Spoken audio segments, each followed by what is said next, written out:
Assalamualaikum warahmatullahi wabarakatuh. Bismillah, alhamdulillah, summa salatu wassalamu ala rasulillah wa ala alihi wa ashabihi wa mawalah. La hawla wa la quwata illa billah ma ba'dah. Saudaraku sekalian, alhamdulillah, sore tadi kita bersama-sama menyimak konferensi pers pengurus besar Nahdlatul Ulama menyikapi rancangan undang-undang haluan ideologi Pancasila atau disingkat RUU HIP yang sejak awal kemunculannya sudah ramai diperbincangkan. RUU ini muncul pada saat Indonesia tengah menghadapi krisis akibat pandemi corona yang belum berakhir dan terkesan sangat dipaksakan, karena disahkan oleh paripurna DPR RI sebagai salah satu program legislasi nasional untuk disahkan pada tahun 2020. Muatan daripada RUU ini juga ramai diperbincangkan karena menyangkut ideologi dasar, yakni Pancasila, yang merupakan sumber segala sumber hukum. RUU ini ditanggapi oleh banyak pihak yang berkepentingan dengan ideologi Pancasila, dan terjadi penolakan di berbagai tempat, termasuk dari berbagai ormas pendukung Pancasila maupun ormas keagamaan. Sebelumnya Muhammadiyah telah resmi mengeluarkan pernyataan sikap menolak RUU ini. Kemudian Majelis Ulama Indonesia juga mengeluarkan sikap serupa.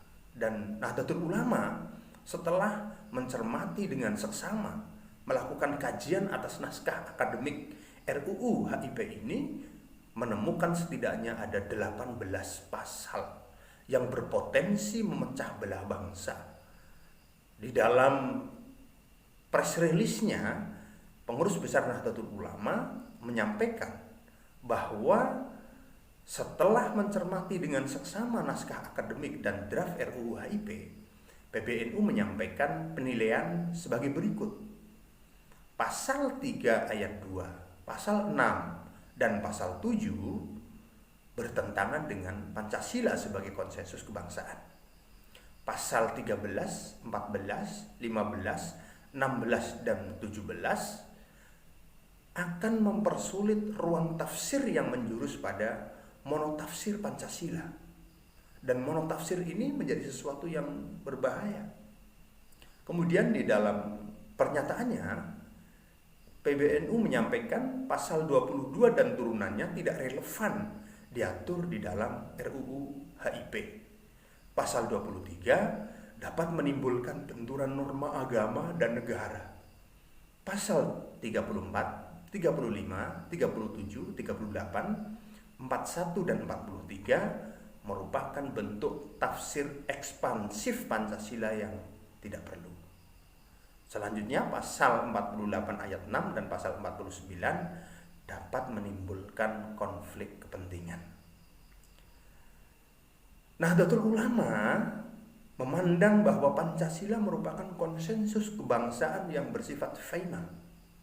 Oleh karena itu, Musyawarah Nasional Alim Ulama di Situbondo pada tahun 1983 dan dikukuhkan dalam Muktamar Nahdlatul Ulama ke-27 di Pondok Pesantren Salafiyah Safiyah Hasan Bagus Situbondo tahun 1984 menetapkan hubungan Pancasila dengan Islam sebagai berikut. Pertama, Pancasila sebagai dasar falsafah negara Republik Indonesia bukanlah agama. Tidak dapat menggantikan agama dan tidak dapat dipergunakan untuk menggantikan kedudukan agama. Yang kedua, sila ketuhanan yang Maha Esa sebagai dasar negara Republik Indonesia menurut pasal 29 ayat 1 Undang-Undang Dasar 1945 yang menjiwai sila-sila lain mencerminkan tauhid menurut pengertian keimanan dalam Islam. Yang ketiga, bagi Nahdlatul Ulama, Islam adalah akidah dan syariah, meliputi aspek hubungan manusia dengan Allah dan hubungan antar manusia. Yang keempat, penerimaan dan pengamalan Pancasila merupakan perwujudan dari upaya umat Islam Indonesia untuk menjalankan syariat agamanya. Dan yang kelima, sebagai konsekuensi dari sikap di atas, Nahdlatul Ulama berkewajiban mengamankan pengertian yang benar tentang Pancasila dan pengamalannya yang murni dan konsekuen oleh semua pihak. Berdasarkan pokok pikiran dan penilaian atas naskah akademik, rumusan draft RUU haluan ideologi Pancasila dan catatan rapat Badan Legislatif DPR RI dalam pengambilan keputusan atas penyusunan RUU HIP tanggal 22 April 2020 serta dengan mencermati dinamika yang terjadi dalam masyarakat, PBNU menyampaikan sikap dan pandangan sebagai berikut. 1. Pancasila sebagai kesepakatan final tidak membutuhkan penafsiran lebih luas atau lebih sempit dari penjabaran yang sudah dituangkan dalam pembukaan Undang-Undang Dasar 1945 beserta situasi batin yang menyertai rumusan finalnya pada 18 Agustus 1945.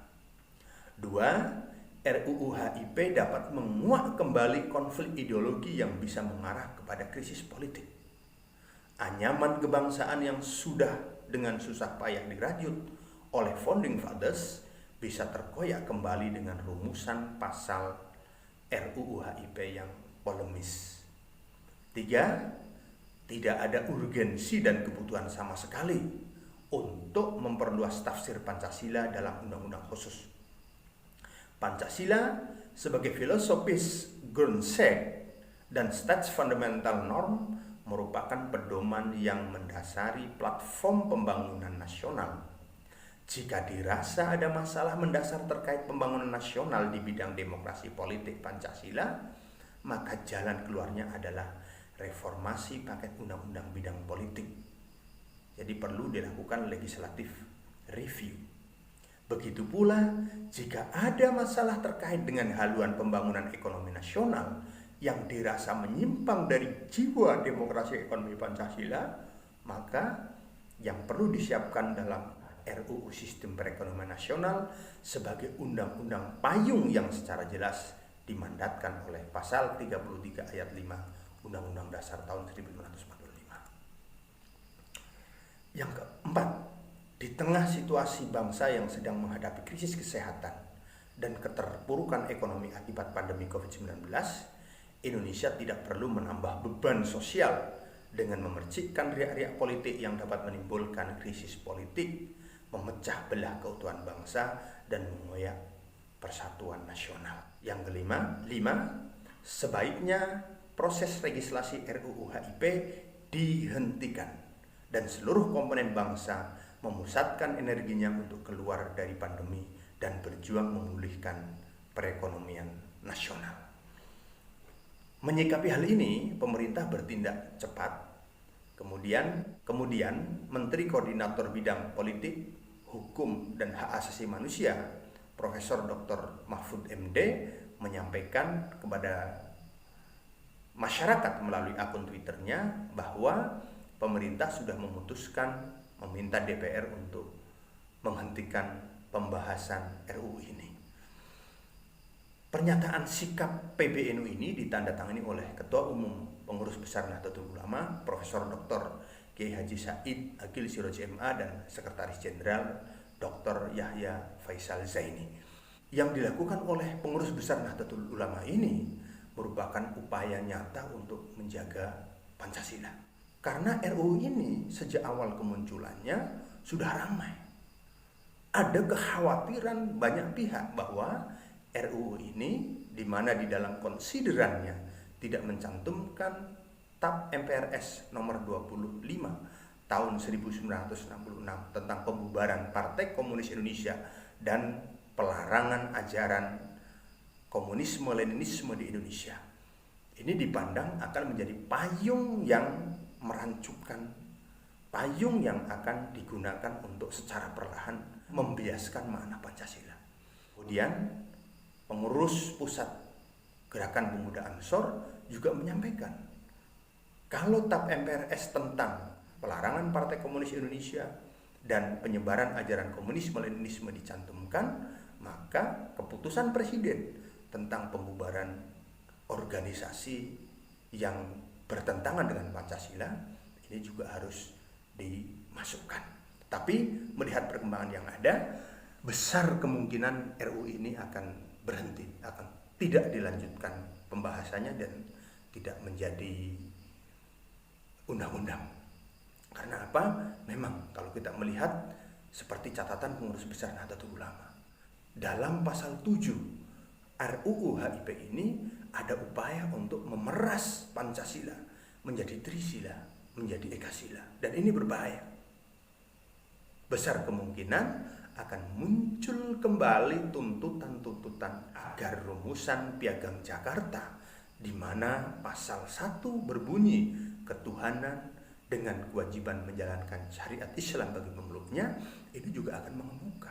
Dan ini tidak baik, karena tanggal 18 Agustus 1945 sudah disepakati bahwa rumusan yang dipakai, dan itu merupakan kompromi antara kelompok nasionalis dan agamis, adalah ketuhanan yang Maha Esa. Mudah-mudahan Indonesia terhindar dari perpecahan, terhindar dari permusuhan, dan RUU HIP yang dipandang oleh kelompok masyarakat, organisasi massa, dan masyarakat secara umum memang tidak ada unsur, tidak ada asas, tidak ada kepentingan mendesak ini untuk dicabut dari pembahasan dan tidak dilanjutkan proses legislasinya menjadi undang-undang. Terima kasih. Wassalamualaikum warahmatullahi wabarakatuh.